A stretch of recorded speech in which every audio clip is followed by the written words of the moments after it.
Welcome to the Wexford Football League show. Tonight, me and Nicky are joined by Mr. David Dodd. We're going to look back at a few games from last week, look forward to the few big games at the weekend, especially the Oscar Traynor game.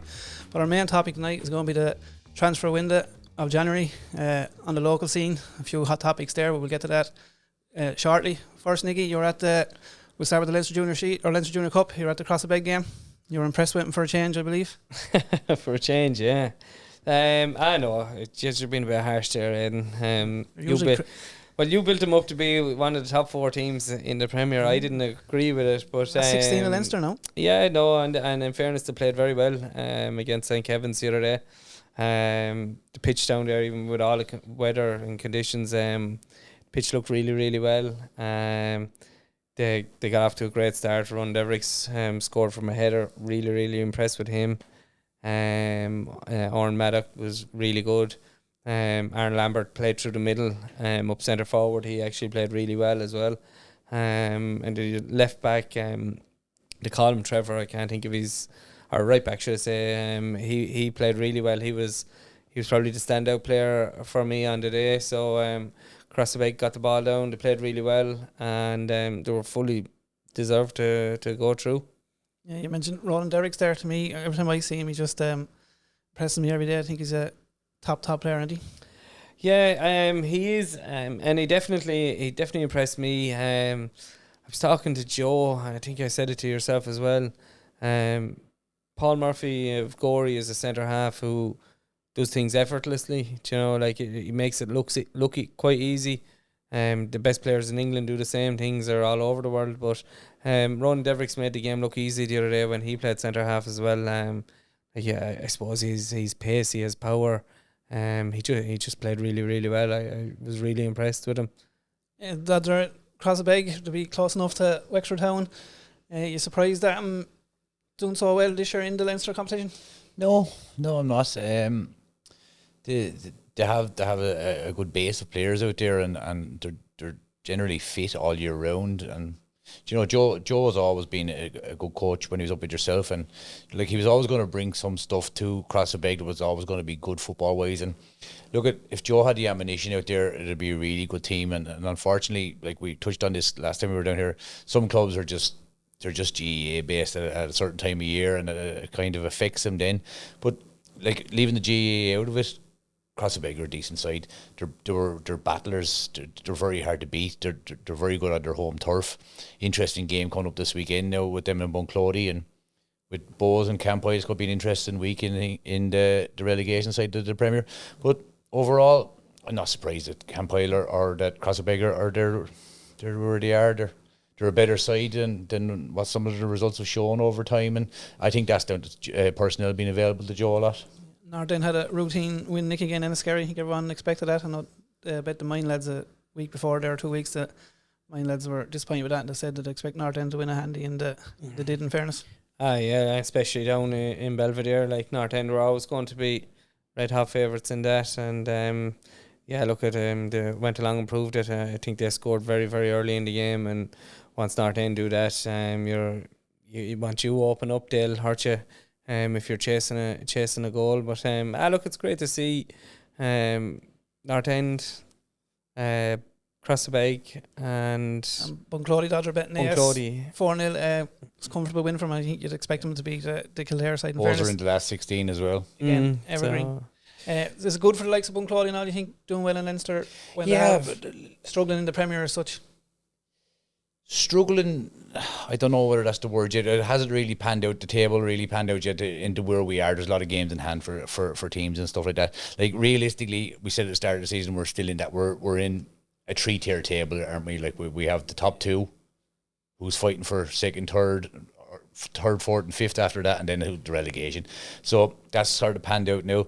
It's great. I think it's great. I could never go back to the 10 years ago when most clubs used to use it as a fixture just to fill things. Wexford clubs should have more about themselves these days. Most clubs in Dublin get hyped up too much, in my opinion, and when you actually read into them, they're no better than some of the Division 1, Division 2 sides around Wexford. So any Premier Division side in Wexford should go up there expecting to win. Yeah, look, and Fort would definitely be disappointed with the weekend. Definitely, They were yeah. 2-0 up.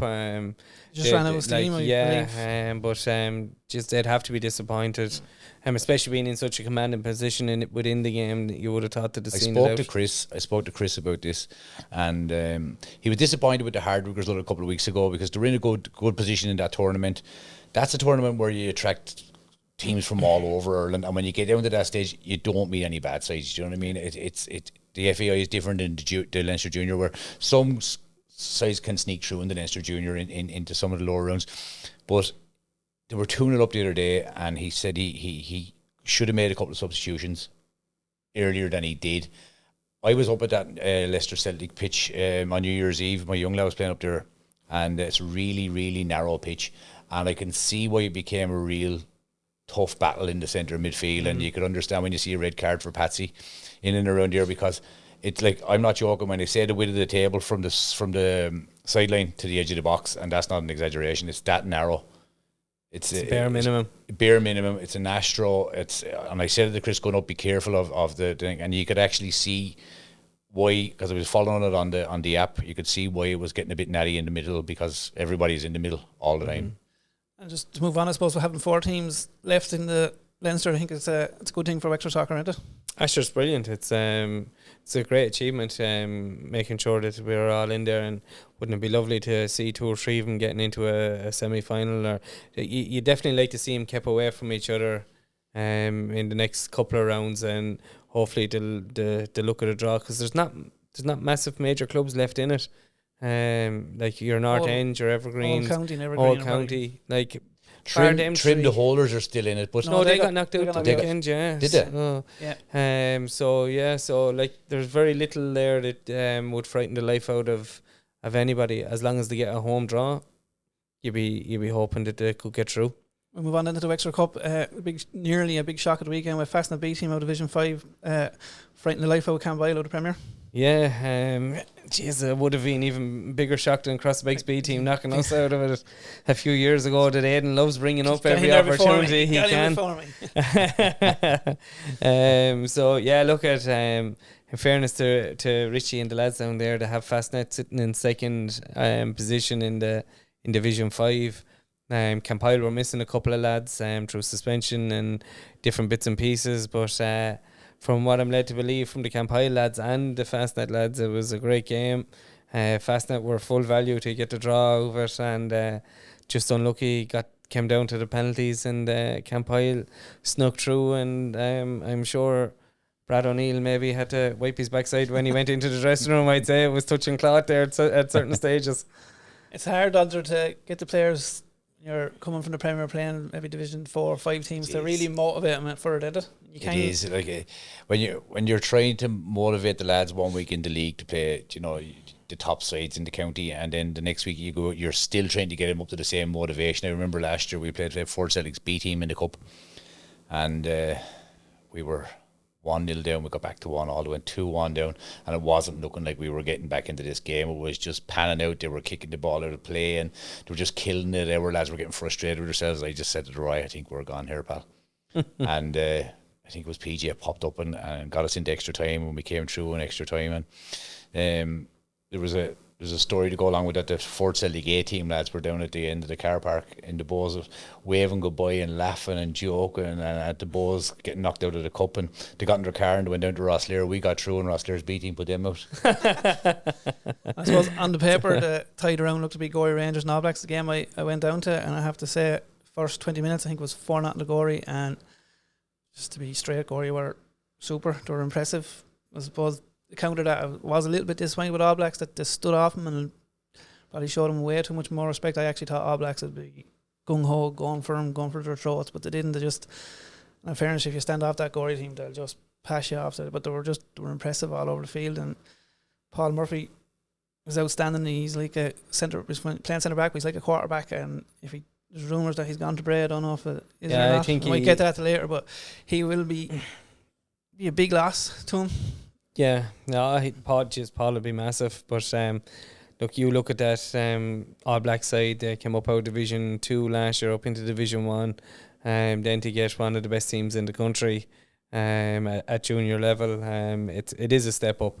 I'm damn sure they were probably chasing shadows for 20 minutes before they even could catch their breath. So and that's a sign of a good side. You look at the North Ends and they look at the Gorey sides. They'll kill a team like North End done it against Enniskerry.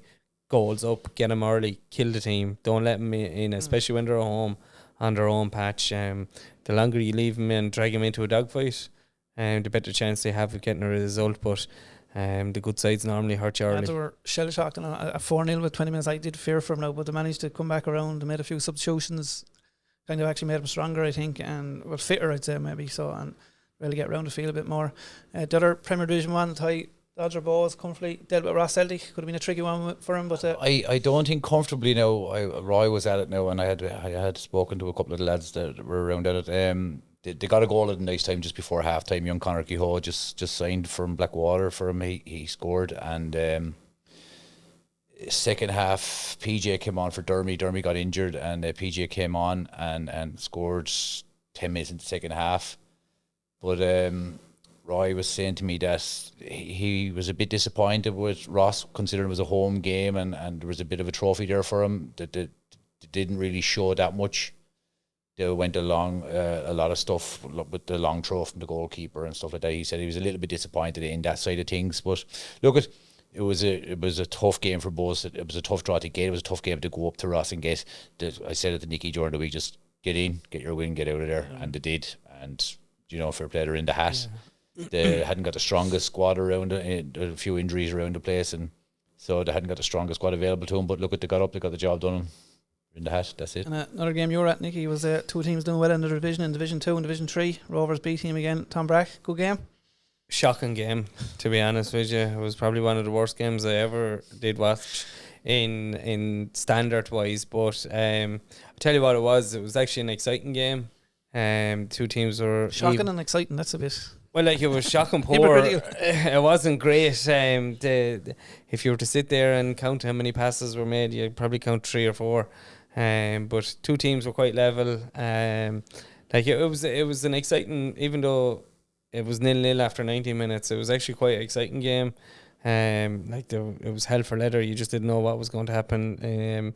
In the next breath, Ryan Heimsoff then put Rovers 1-0 up in extra time.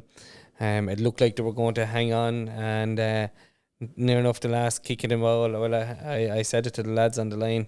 I said, once James Coleman scored that goal, there ain't going to be a whole lot more game time played. Micheál Franklin was refereeing it, and bang, something like what you said a couple of weeks ago, out in Rathnure. It was 0-0 and that was it. Look at the game ended up 1-1, went to penalties, and in fairness to Tom Brack, they hit 5 very, very good penalties, and young Miley Fortune was unlucky that Aaron Breslin, it wasn't even Tom Brack's first choice goalkeeper. Paul Darcy was on the line. Aaron Breslin made a very good save from him in the penalty shootout. So look at standard wasn't great, wasn't pretty. It was a heavy wind blowing across the Rovers pitch as well. So, but no, it was an enjoyable game, and Rovers would have been disappointed that they couldn't have held on for the win. But like James Coleman has been around, done it for years, and he popped up in the last minute to get the equaliser to get it to penalties. Yeah, look, there's still a few interesting games left in the cup to be played. I think the week after next. We'll move on now to the fixtures in the Premier. There's only 2 this week with the Oscar trainers. You said earlier their odds are that kind of through with the relegation, I suppose.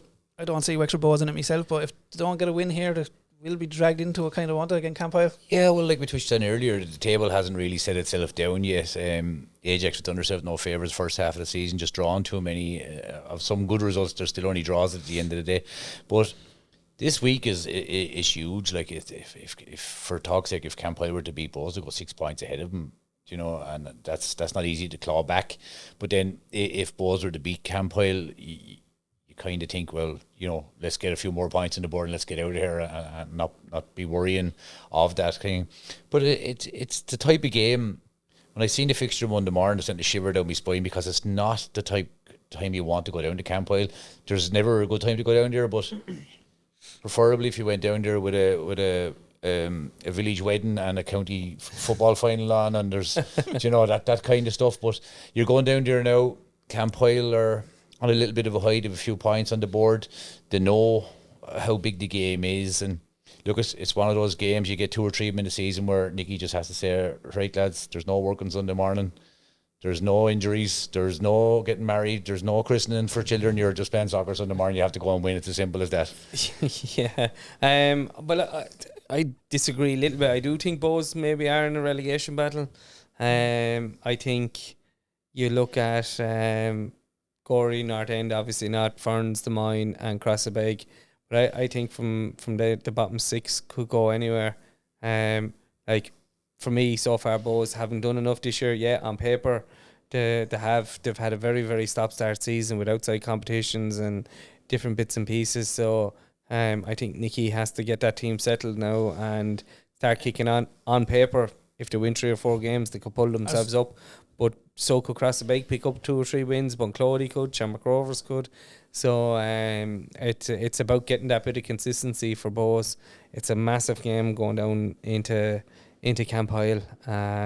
It's a place that North End and Gorey don't even like going. You know, like it's a tough spot to go. Lovely facilities and all down there, but the village, when they're up for something, them boys are hard bet, and it's going to be a close game, I think, down there this weekend.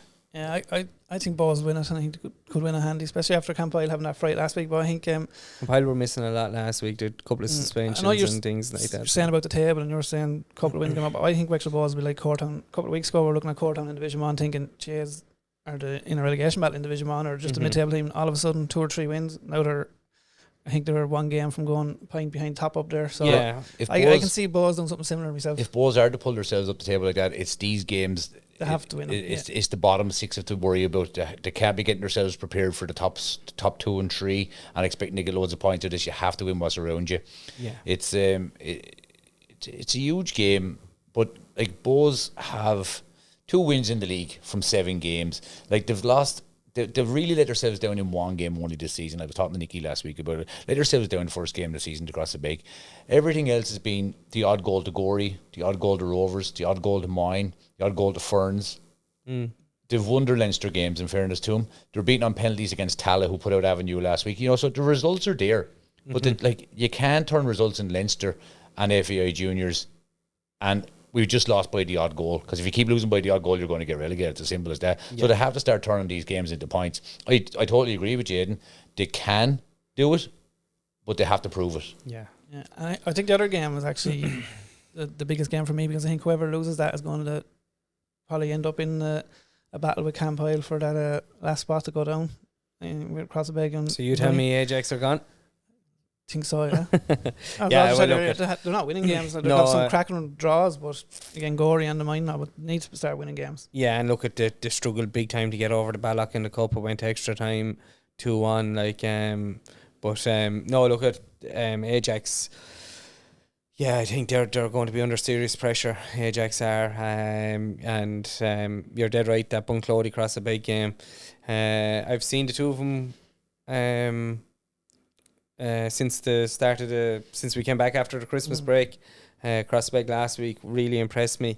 I seen Bunclody against Fort Celtic, and Fort Celtic won 1-0. Bunclody were poor for probably the first hour, and then they came into it and they could have snatched a draw, maybe even beat Fort Celtic, but they played quite well for the 20 minutes in that period. So it all depends on what way Bunclody start. I see very, very little between both teams, and I'll definitely try and get down to that game before the Oscar Traynor game on Sunday. But it's a massive game for both clubs. Both managers, the 2 of them are enthusiastic guys, Nick and Joe. But so it could be fireworks on the sidelines from both of them. Yeah, and 2 of them had big wins at the weekend. Dodger will set them up for this game. I do know now. I think Crossabeg might have you're talking about no weddings and christenings. I think Crossabeg might have a wedding at the weekend. So you stop giving away secrets, Joe will tell you nothing anymore. So 2 big wins at the weekend, that will set 2 of them up for the other 2 will be coming in confident. in the last 16 at Leinster, you know, they'll be... Two will be going in conflict, but look at when they get down to these games, it's the fine margins in these games. If Crossabeg come out, show them what I've seen in Crossabeg in certain games, like I just go back to a game last year. We played absolutely fantastic football out in Crossabeg one day last year. We were 3-1 up, a couple of minutes to go to half time, and we gave them, it was a poor enough mistake by one of our lads, and we gave him a sniff. And if you give him a sniff, that was back in it. They beat us 4-3, I think it was, at the end of the day, after us being 2-0 and 3-1 up in the day. That's the kind of stuff that Crossabeg do when it comes down to a relegation game, like it can be on Sunday. I just think Crossabeg will just sneak it. The pitch out there is lovely, as Nicky said, and Ben done a brilliant job on it, and they're starting to play nice football on it. I think they'll sneak it just with the home advantage. Yeah, well, just said that, as I said to you there, they played really, really well against St. Kevin's, while St. Kevin's were very poor. Like maybe Crossabeg made them look really poor as well, but they were very strong with Devricks, Owen Maddock, obviously Barry Coughlin as well was in midfield, and Aaron Lambert was centre forward. So like their core was very, very strong for Crossabeg the other day. So obviously they'll be looking at that core again to turn up on Sunday for them to get over the line. Yeah, we'll move on then to the transfer window. I know as a manager I hated it. If I was managing this one, I definitely hate this one. I'll let you start, Nicky. Where you want me to start with it? Get over them with. Look, there was a couple of big transfers. Obviously, I suppose we might start with the Mine lads. It definitely wasn't a good one for the Mine Rangers. You lose the calibre player of John Pear, Conor Bruce. You lose Ricky Fox. You lose your own nephew Dylan, and you lose Bill Pear. So one more. And and Sean Wiles. Yeah, Jesus, I forgot about Sean. So like maybe with the exception of Bill Pear. Bill was playing with the B team. He moved out to Ballymoran, which was a little bit of a surprise. Bill is definitely capable. He should be playing in the Premier for me anyway. I'm not saying that lads shouldn't be dropping down the divisions, but I'll be always one of the guys who thinks somebody should be trying to test themselves at the highest level possible and pushing themselves. And Bill done it for a year and with the Rovers, and he done it a little bit with Bunclody last year. Well, they were Division 1, but it'll be interesting to see how they go. But look, before we move on about it, I suppose mine have to be very disappointed to see John and Connor go out of their squad. Two massive players, mine lads through and through. Dylan has gone down to Wexford FC. You can't blame a chap trying to improve him. Ricky gone to Ross Celtic. Ricky was a Shamrock Rovers man. He went over there to play with Sean Kenny. He probably felt a little bit hard done by. I haven't spoken to Ricky since he's left, so I'm probably putting words in his mouth. But definitely to lose the two lads who've been a core of that club for a number of years, it's very, very tough. Plus the lost Sean Kenny's first year, and the two Balfs in with him, so there's been a bit of turmoil up there. And I just suppose for me on the outside looking in, there's loads of good men left up in the mine. It's up to them lads who are up there now to pull up their stockings, to play for the club, and to pull them out of this. The effort that you put in, Aidan, for the last 26 years or more, I suppose it's tough to stand back and look at it, but you've great club men up there. You've some very, very good players. It's up to Shoddy now, your Pad Isles, your Alan Tobins, your Lenny Conleys. It's up to them lads to turn out week in, week out. It's up to my own brother-in-law Sean Miller to get his head out of his arse now and get back playing, and turn out the jersey there, like and the likes of your Pau Shays and Rory O'Connor's, Peter O'Rourke's, all of these lads now have to stand up and prove to Connor and to John Pear that maybe they were wrong for stepping away. Like there's a lot of question marks from everybody outside looking in at what's going on with the mine and what's happening. if they put every player on the pitch, they could be every bit as good as your North End and your Gorey. I spoke to you. I always thought it came down to attitude. I was up there. I helped you out for a couple of months. The thing that always questioned me was pulling all them attitudes together. It's looked like it's been a tougher job for Sean than everybody anticipated. Look at it. It's disappointing looking out, but you just hope that it doesn't fall apart now. And these lads now really knuckle down and go and fight for the club and the crest. I don't believe in this thing that you're playing for the manager. You put on the jersey, you're playing for the club. And I'm a firm believer in your club chooses you, you don't choose your club. And it doesn't matter. I went over, I gave you a hand. The day I realised that I couldn't help you was the day we played my own club, Shamrock Rovers. I was snow white that day. I just didn't even go. I turned up and I stood behind the goal, and I rang Aidan after and I said, look, I can't do this. Do you know, Shamrock Rovers was my club, and the future down the line, maybe I will go and manage a different club or something like that, but it was too raw at that time. And these lads jumping from club to club and moving, it's frustrating for me anyway. And I know I've tried to poach players throughout the years. It's part of your job of managing, but I think the loyalty has kind of gone out of it a little bit at the minute. Yeah, look, I wasn't directly involved with the squad. Sean got the job. He was look the table, I'll even say. He wasn't doing a bad job. He was doing a good job. Players, for some reason, weren't happy.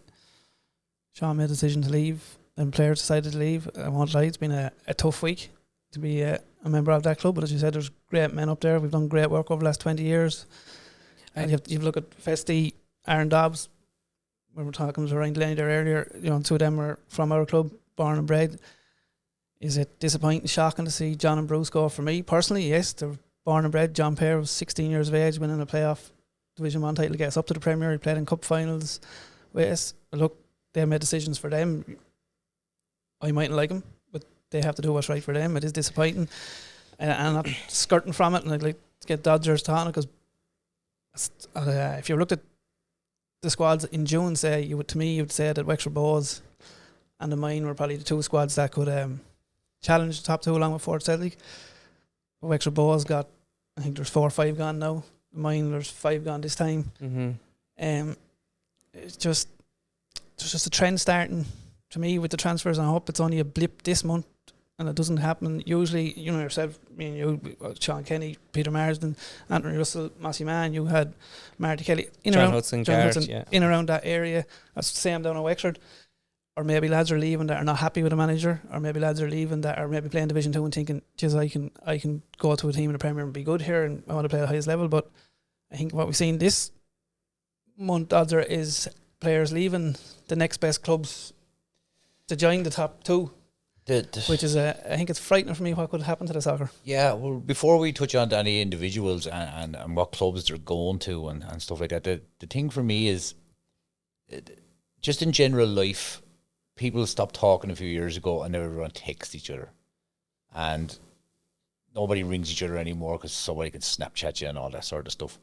And it's filtered through to soccer now, in the sense that you could be training away, there you're 16 or 17 lads turning up for first team training. One lad is probably not making the starting lineup, and the next minute you hear he's applied to go to, just for talk's sake, he's gone to All Blacks. Right? You don't know nothing about it. He doesn't have to come face to face to you. He just rings the All Blacks manager and says, put in an application form for me. So it's like the old confrontation if you're in trouble in work or anything like that. You had to go to your boss or your foreman and stuff like that, and you had to face up. But now you don't have to. You have to just send a text message or something. And it's every aspect of life. Do you know what I mean? There's no balls out there anymore for a lot of people. There's not, and for a lot of these transfers, I seen a list of transfers last night. I was like, oh my God, look at the amount of people moving. And it's just so easy for them to move. There's no conversation to be had anymore. And it's just, to me, it's off the scale. I think, now I know it's an FAI thing, it's not a Wexford League rule or anything like that, so we can't really do anything about it until it's done with the FAI, and they're certainly not going to do anything about junior soccer till it's heard at their own house. But you being the politician, and you might be able to tell us all the legislation and all of that sort of stuff. But to me, the transfer window in January either has to be done away with or made very short. Yeah. And I think also you have to go in writing to somebody in the Wexford League or somebody in the FAI to explain why you want to leave your club, because you cannot just come in and sign for a club and say, I'm not getting a game, well, I'm going somewhere else, and then I'm going somewhere else again. There's some people in the Wexford League who've played with 3 and 4 clubs, and it's not even February yet. There's an option on it when it comes to Wexford Bows to not accept the transfer. Yeah. And you have to give a reason. I actually asked, I made a phone call and actually asked, this was before any of the mine lads left, and it was a couple of weeks ago, just to find out what reason would accept, and I was told no one really knows, probably nothing. So to me, it's complete. You can just go and that's it. And I agree with you. I actually had a conversation with Nicky yesterday. I think it has to go from the 1st to the 7th of January. It just has to be 7 days, because this 28 days is just... Well, even for me, if it's there for a month, let it be a month. Right? But a player can't just go to a new club and get a new club to put in for the transfer. He should come to his own club and go back to the old format or go back to whatever, but he has to go and face up his own club and become a free agent before he can go sign in for a new club. For me, do you know, like whether that's going onto the app. Do any player do that though? I know lads left in mind there now, they're all fronted up and before they've done anything. In fairness, they all done it. Is there any player actually doing that without telling? I haven't heard anyone doing that. You hit on a piece there, Nicky, when you had to start this, and you said, the club picks you, you don't pick the club. I've had 2 lads leave Bows this year that went up to North End, knocked on the door and said, can I join? Like, you know, let me tell you, I've never seen a player went up and knocked on North End's door that North End haven't been after. Let me tell you, if they wanted you, they'd be after you already, and they'd let you know fairly sharpish. Yeah. Sorry. They'd let you know sharpish that they want you.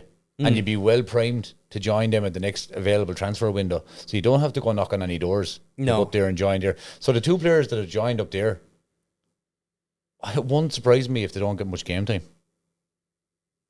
Yeah, well, maybe not. But look, North End a massive squad, in fairness to them. And they've been building it for a number of years. And like the one thing, you'd love to see a competitiveness in the Wexford League.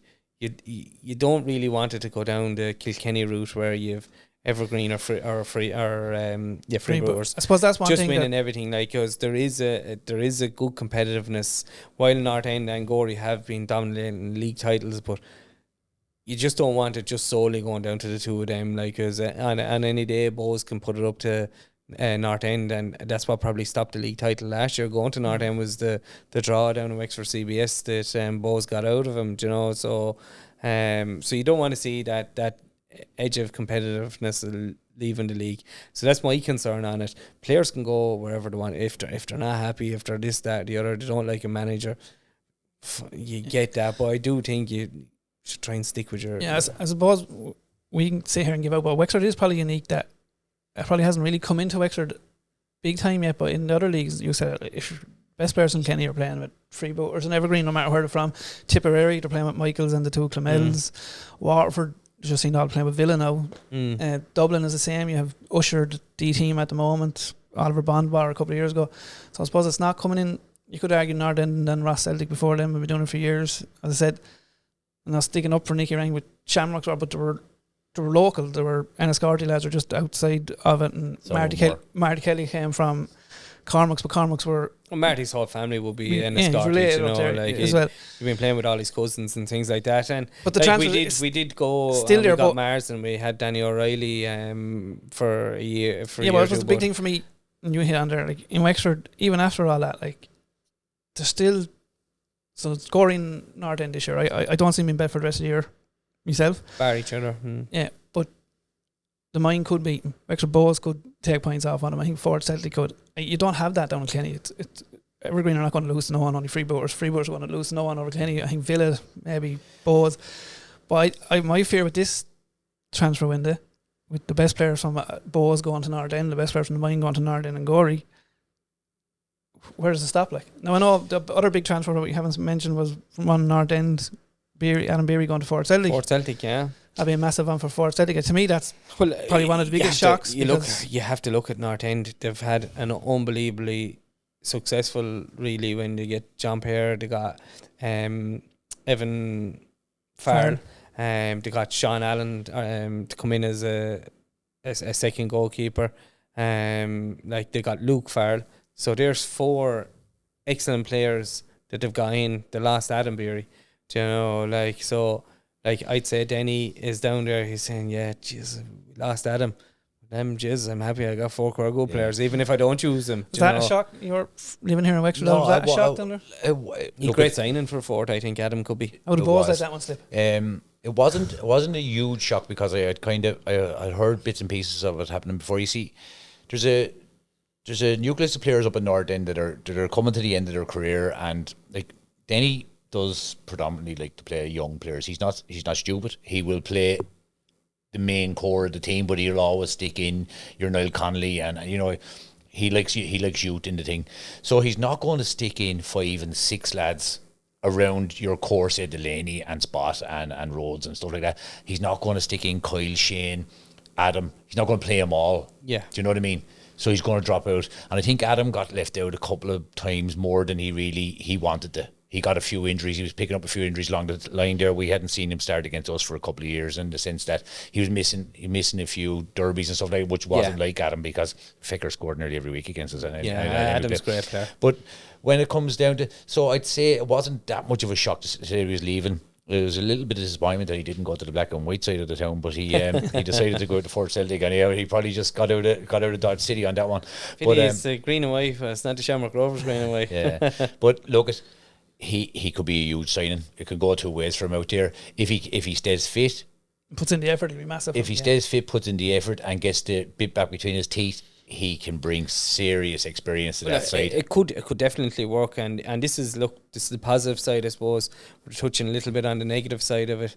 You look at Adam going out there; he could really work for Fort Celtic, because Ryan Busher could tie up 2 or 3 defenders, and it leaves Adam there to scot free. Or now you're going there now, and you're thinking, how do I stop Fort Celtic? Well, I tie up Ryan Busher. Now you're thinking, right, I have to try and keep somebody here for Adam, and then you might be taking your eye off of Ryan. So like that's definitely going to benefit him. Do I blame? No, I don't know if Willie Pear went for Conor Bruce or how that came about. Do I blame Willie Pear for signing Conor Bruce? 100% not. He looks like he's losing Paul Murphy, centre half. He's lost Stephen Maloney, who's gone travelling, and wish Stephen the best of luck in his travels. So like Conor Bruce can definitely slot in there to midfield. How he gets on playing beside Stephen Maloney or Stephen Kinsella, I think the two of them are quite similar. The two, and Gavin O'Brien, the 3 of them will just fill one spot. The 3 of them will like to come getting on the ball. So if you see a Conor Bruce, a Gavin O'Brien, and a Stephen Kinsella playing in centre midfield, the first thing you're going to think about is mobility, because none of them are the quickest. So then you're thinking, how do I box them in? You know, so if you could throw, I said it earlier on, a hula hoop over the 3 of them, I think you go. So there's a lot of things that Willie Pear will have to look. If Paul Murphy goes, maybe he might just look at playing Conor as a centre half. He's played there for the Moyne, he's played there for Oscar Trainers. So I don't blame Willie for definitely trying to fill in that hole. And it was just within the context, if I was actually to get a list of how we were talking about it, the list of the transfers for January, right down to Division 5, I'd probably be here for 5 minutes calling all out the transfers. There's been a lot. Yeah, there has. Like you said, you don't blame Willie. I don't blame any manager. I don't blame any club. Look, we've all done it. There's no point saying any different. It's just the trend with me at the moment is, and maybe it's only just blip in this one, is the next set of clubs to the top clubs are losing their best players to them now, and to me them are going to become a Kilkenny, but a Kilkenny and a Waterford, where there's just going to be 2 of them now, and that's if you're good, you're going to go play for them. I suppose I said I don't blame the clubs, don't blame them. I blame, and Dodger, you here, I just blame the system. I think you have to. It is the system. You have to be able to play one full season. You should be just playing one full season with the club, and then you can leave after it, but you can't leave like in the middle of it. The system is wrong, and it's open to giving everybody a bit of fairness and giving everybody their own freedom at the end of a football season. But like, it gives the clubs nothing. Really, it gives them nothing. Like, you've a nucleus of lads. Now, I don't want to keep harping on about Northern and bringing them into it, but I just want to use it for this town's perspective on that. You have a nucleus in Northern now with what they've signed this year of possibly up to about 25 plus first team players. You look at their app on Sunday to watch the Northern B team with Mick Farrell manages. Yeah. And none of that 25 players that you would write on a list to say, give me Northern's first team squad there, were available for Mick to pick. Mick is getting hopped off down here every week, but like he's getting no help. I do. He's getting no help from his club, his team above in his club either, because none of the players are dropping down to blame every. Because I've been watching the app and I've been watching his teams. It's all young lads in his team and the nucleus of the B team from last year. Yeah, But well, a few, maybe that's what he wants, though. Maybe that's what he's Yeah, trying. Because he did that's say it. here Yeah. that night he was wanting to develop players and all. So No, I don't believe think that it's about developing. I think look. once you go into managing, and especially going to North End, it doesn't matter if it's Premier Division 1 or Division 5. Well, I tend North to- End want to win. I tend to agree with you, You know, Nicky, because to be so, honest with you, if I was looking at the first team game and I was coming on at 2:00 in the second team game and I was watching 10 lads there not even togged out, I'd be saying, well, I'd fancy a game with me. Yeah. Because at the end of the day, if I wasn't winning matches every Sunday, I just Yeah. wouldn't bother. Yeah. Yeah, but I every club's entitled to do things the way they want. Yeah. You know. But we're only here to talk Yeah. about it. Yeah, you but know, I we're like not to use seeing them the as ins an and outs. example. yet. Like you would have always criticised me over the year that I carry too many GA players. I said just Yeah. the way I've always done it, and I'll always manage that group of players again. I'll always do it. North End have always signed players from all around the county. Mhm. Gorey, as I said a couple of weeks ago, they're going to Carnew now to get a few. They're all. Every club is like do what they want. My fear is for soccer in a whole here. If it keeps going, there's just going to be 2 clubs in Wexford that are realistically going to win. And as a manager, then if you went back over Bowes, if you went back over Rovers, I went back over mine, it would be so hard to come. The biggest job I had when we got up to the Premier was convincing fellas, one, that we were going to stay up here, but two, we weren't coming up here to stay up, we were coming to win it, right? But they could see they had one new Premiers, they could see that, yeah, we can get there. We eventually got there in 2019, right? And then you take that year, there was 4 teams that year to the last second game, 2 games to go each. All 4 of us could have won that league. Yeah, yeah. Like, that's what you want, actually. That's what Oh, you want. yeah, 100%. But if we don't change the system, Well, I don't think we have the power to change the system within the league. That just comes with the FAI. And like as Dodzer said earlier on, I don't think the FAI really give a shit about grassroots football. They don't. They definitely forget that the grassroots are the lads who churn out the numbers week in, week out. They're producing more footballers. Maybe not at the high level that they're looking at, but they have lads there week in, week out playing. And you're 100% right. It is definitely the system that is a fault. I don't blame players for moving. Like, while you love to see him, like players have a short career. Probably contradicting myself a little bit here when I say it. Like, they want to try and win stuff, but I don't think we should make it easy for him to just hop from here to there. I'd like him to see a little bit of loyalty. And the one thing I found when I managed, the most difficult part of it was actually trying to sign players. Was trying to get somebody to leave a club. Do you know, and I definitely found that. I don't know how Goggy done it for years there, and how North End are able to do it, or anybody, even a Ross Celtic or a Gorey or anybody. That was the one thing that I always struggled with the most, was trying to get players to sign over. It's the value on what you win though with clubs. It's a thing that annoys me a little bit about it. It's like, just for talk's sake, North End go win a league this year. What value will John Pear put on that towards his 2019 with Des Moines? You know, like, and how much input will he put into that? Do the players ask themselves this, or is it just a strop that I wanted to get out there because I fell out with the manager? I'm going to sign for these. Like, I'm not just using John and North End as I'm just saying in general. It could be a different player next year. Yeah, do players hold any loyalty, or do they have any? You know, what value do they put on winning trophies? And you know, because I'd certainly like to think, if I was to go manage another club, if I won the Wexford Cup with him, I don't think it'd hit me in the heart the same as the one that I won with Wexford Bowes would. Yeah, no, I'd 100% agree with you there on that. But like, to kind of finish it up a little bit on a positive, I'm still looking forward to seeing John Pear play with North End.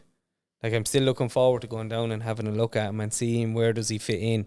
Because for me, John Pear is one of the best footballers in Wexford, and he's also one of the nicest chaps you will ever meet. He's lovely, lovely, lovely lad. And I'm really looking forward. And there's one side of me saying, I hope he does go down there and do well. I hope he does play well and get back to play at a level that we all know that John Pear can. And hopefully the likes of your Spots and I was going to say Kieran Page, but that chap's out injured.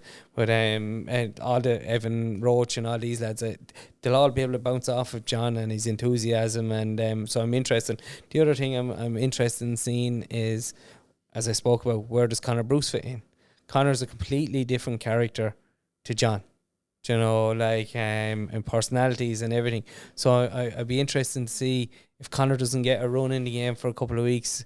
Will he maybe sulk a little bit, or how will Conor mix in with the Gorey lads and things like that? So there are dynamics that I'd be looking from the outside. It's not just the two of them you have. No, I'm how, not. How will Ricky? How will Brian deal with the two foxes? I was just about to get Ross, to that. How will you tipped on Ford Celtic with Beery? How will they put him straight in? Will he wait? I know he couldn't play last week because he was cup tied. And definitely that's another, like Ricky Fox dropping down to Division 1. Like that player's more than capable of playing at another level for another year or two. When he drops down there, how will he react? How does he react to playing with Ross, a new bunch of players, lads that he would never have played with? He'd have hurled with a lot of the mine lads and things like that. So they're big things. Jamie going down there as well. Jamie's lots of proof again. He needs to get that consistency going. So Sean Allen, does he try and put a bit of pressure on Jason Maguire? Can he dislodge him out of the goal? Like, so, like, for the negatives, there's pluses there because it gives us talking points to talk about tonight. And the other side of it is I'm really looking forward to seeing the mine now over the next couple of weeks. John Timmins has been around there for a long time, and he great football head on him. James Pear is in there to help him out. So, like, I'm interested in seeing, and I've just probably been a little bit hard on some of the mine lads, but I just want to see him really gelling together. You just mentioned on James there, and just we'll leave it at this one thing. I don't know if James Pear wasn't injured this year, I don't think we'll be having this conversation about the mine. I think to be 6-7 points better off with his goals. And it just shows that one player so vital to a team can just throw things maybe. A couple of goals, I suppose, with mine had struggled to score goals this year. Like it was a lot of set pieces and things like that. But no, look at it like gives us an interesting topic to talk about. There's been more transfers now than the mine. Like. Oh no, well I'm sure we know that. But like it is the big talking point of the last week. Wexford wasn't lost many players, and that's like Jesus, you were chairman when you lost Jay Murphy and them kind of players. Like how was that for you, say, without being in the management side of things? Sure, as a chairman, and you're back to your lotto ticket selling, and you know your fundraisers, and you're trying to do everything to get the best facilities for the boys to play on the pitch. You know, at the time we were put out of Killeen, at the time we were struggling. We got to Neil O'Sullivan Cup final. We had a very young Paul Murphy. We had Decky Downs in, and you know, we had the basis of a very good side. And within maybe a year or so, Paul went off to Waterford, and Jay and Rocky went to North End, shortly followed by Decky Downs. And within a couple of years, Gary Byrne was gone there as well. Lee Wadden joined us from Hotspur. He was gone there as well. So, like, as you said a minute ago, one player can change a lot, but also one move can change a lot. Like, we had built ourselves from Ray's era into, I think Richie Farrell took over after that. Richie had built a decent enough squad around the place. Then one move, and then we were back to square one again. We were back down to the bottom of the Premier, relegated back down to Division 1. We didn't come over until 2017. That sort of thing can happen. We built a decent squad a couple of years ago. Again, some of the boys are on the wrong side of the fence age-wise. They're gone out of it now, or they're going out of it now. I think some of them could have put in a bit more effort this year into it, but it's touch and go now into where they're going to go next. It's Nicky's job. He has to do it, and he has to get more to the line. Look, we could sit here all night and talk about this for hours, so we'll move it on. But I think the three of us agree that we want the mid-season transfer window gone Or shortened, or make it a bit harder. Just for make players it a little bit more difficult for players to chop and change, and as I said, like this. Lads might give out to us now about touching on this, especially lads in Enniscorthy, but like, it has to be spoken about. We're here to do the show, and I didn't mean it, Miller. You don't have to take your head out of your arse. Just before we finish up, we'll have a quick chat about the Oscar Trainer game. Nicky, it's on Sunday in Ferrycarrig.